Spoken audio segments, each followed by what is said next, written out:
Bismillahirrahmanirrahim. Assalamualaikum warahmatullahi wabarakatuh.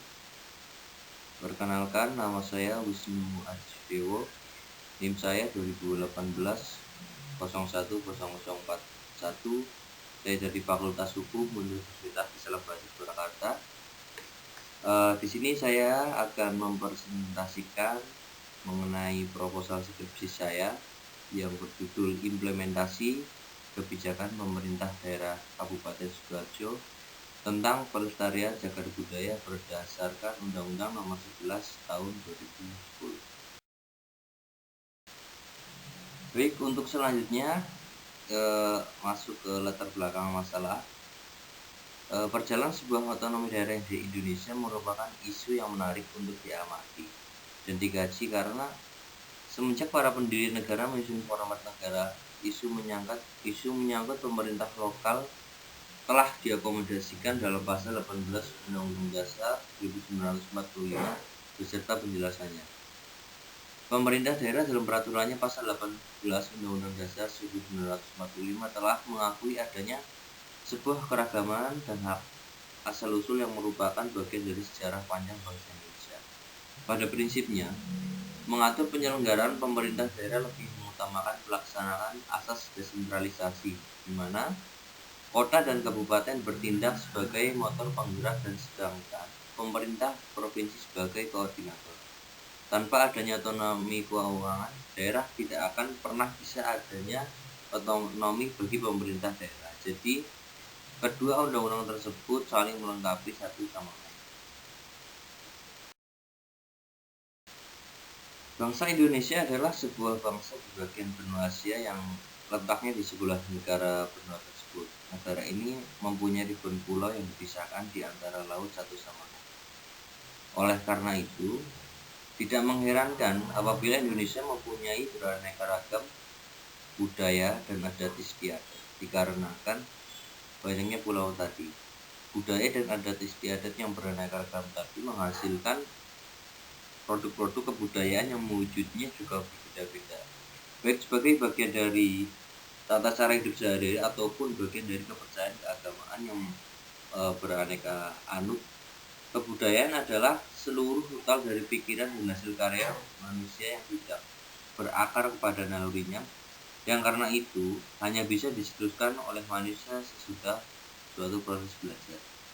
Dan kebudayaan yang dimiliki Indonesia secara keseluruhan dapat digambarkan sebagai tumpukan pengalaman budaya dan pembangunan budaya yang terdiri dari lapisan budaya yang terbentuk sepanjang sejarah.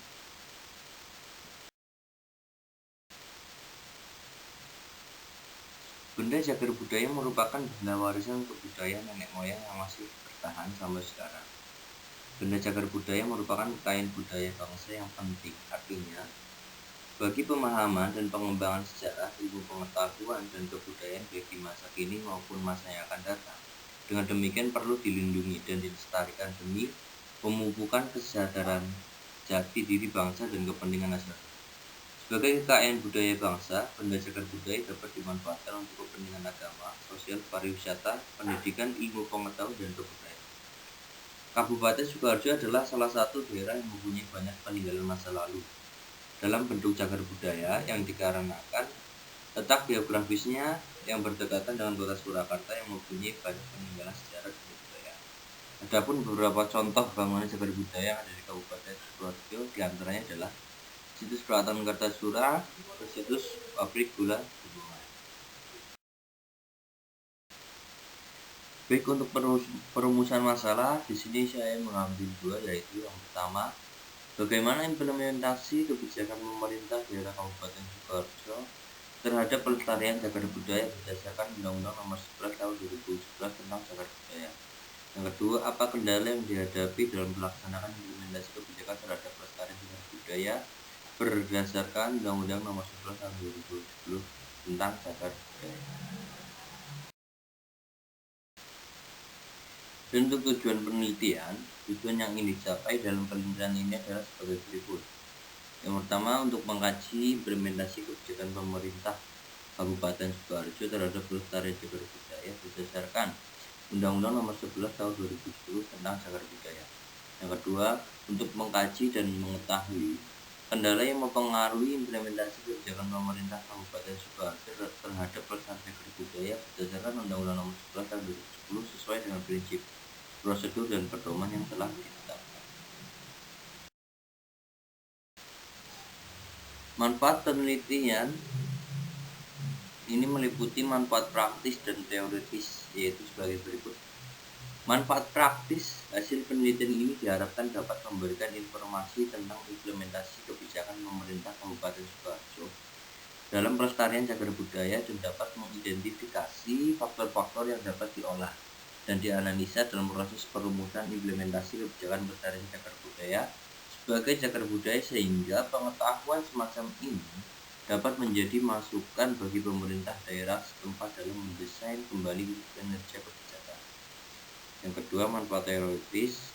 Hasil penelitian ini diharapkan bermanfaat bagi pengembangan ilmu hukum, khususnya hukum kebijakan publik yang berkaitan dengan pelestarian cagar budaya di kota setempat, khususnya Kabupaten Sukoharjo. Dengan demikian, dari segi praktis, hasil penelitian ini diharapkan dapat memberikan suatu gambaran mengenai kebijakan publik yang berhubungan dengan cagar budaya di Kabupaten Sukoharjo.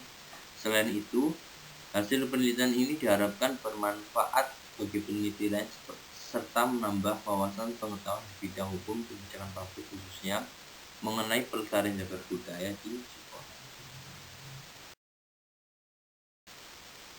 Metode penelitian ini, yang pertama, jenis penelitian yang digunakan dalam penelitian ini adalah yuridis empiris, yaitu metode penelitian hukum yang mengkaji ketentuan hukum yang berlaku serta apa yang terjadi dalam kenyataan di masyarakat, atau penelitian yang dilakukan terhadap keadaan sebenarnya yang terjadi di masyarakat dengan menemukan fakta-fakta yang dijadikan data penelitian, yang kemudian data tersebut dianalisis untuk mengidentifikasi masalah yang ada, yang pada akhirnya menuju pada penyelesaian masalah.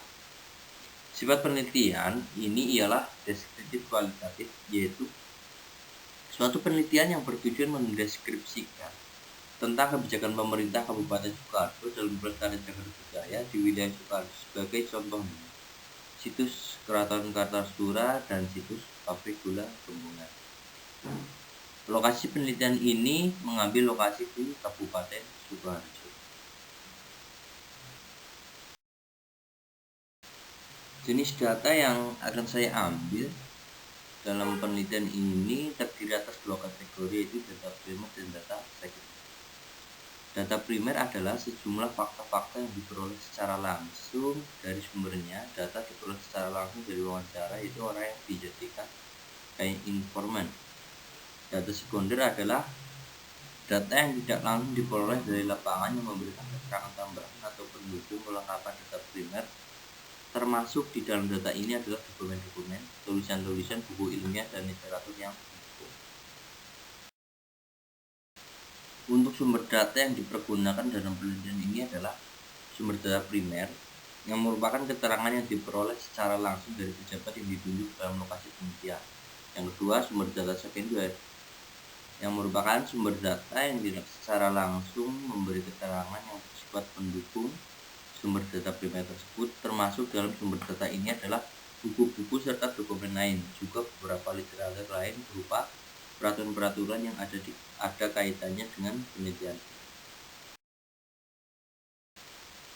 Untuk teknik pengumpulan data dilakukan dengan menggunakan berbagai pertimbangan berdasarkan konsep teknik yang digunakan, pengetahuan pribadi, karakteristik empiris, dan sebagainya. Adapun untuk memperoleh gambaran mengenai kebijakan pemerintah Kabupaten Sukoharjo dalam pelestarian situs Keraton Kartasura dan situs pabrik gula Bendungan sebagai cagar budaya, maka penulis menggunakan teknik satu wawancara, yang merupakan cara yang digunakan untuk memperoleh keterangan secara lisan guna mencapai tujuan tertentu.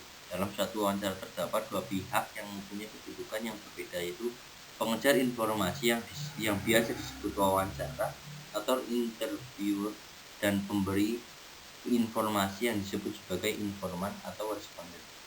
Yang kedua, studi kepustakaan.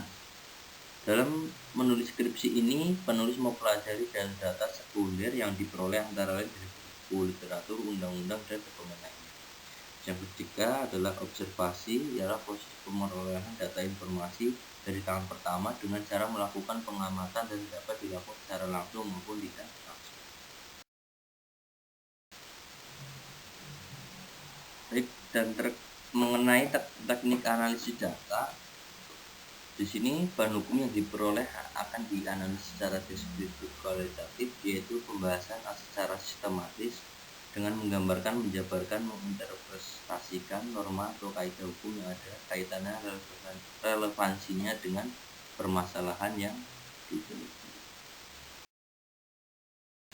Baik, itulah tadi presentasi mengenai proposal skripsi yang saya ambil, dan semoga nanti saya bisa menyelesaikan skripsi itu dengan baik setelah penelitian tersebut. Dan sekian, mohon maaf jika ada kata atau perbuatan yang kurang berkenan, dapat dimaafkan. Sekian dan terima kasih. Wassalamualaikum warahmatullahi wabarakatuh.